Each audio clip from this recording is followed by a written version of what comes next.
naturalmente non lo è la soluzione del problema della devianza minorile. No, allora, ci sono tante soluzioni, l'ho detto tante volte, e se adesso in conferenza stampa mette una toppa dicendo faremo di nuovo ancora chissà quali operazioni sulla devianza minorile, io dico ancora una volta che non ci siamo, ma non perché lo dice la Meloni, non ci siamo perché da un punto di vista di chi lavora con i minori è che manca in questo paese un serio investimento su tutto quello che è il tema della prevenzione, che vuol dire cose molto semplici, cioè vuol dire percorsi sulla genitorialità, perché se abbiamo questi giovani da soli abbandonati vuol dire che non ci sono più genitori. Se io le questioni di devianza, non ancora di rischio devianza, non ancora devianza, non le gestisco in termini sociali, è chiaro che prima o poi mi vanno in sicurezza. Cosa sta facendo questo governo per fare prevenzione? Ha eliminato e impedito l'educazione al sesso,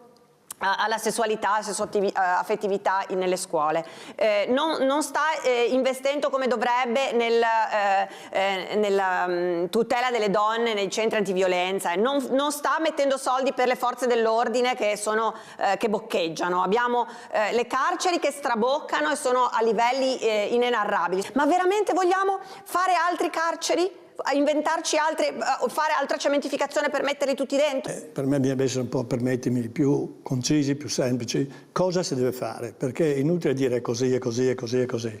Va bene, è così e così così, ma cosa facciamo? Non si sta facendo niente, è troppo facile, non serve a niente. Bisogna trovare una soluzione alle cose.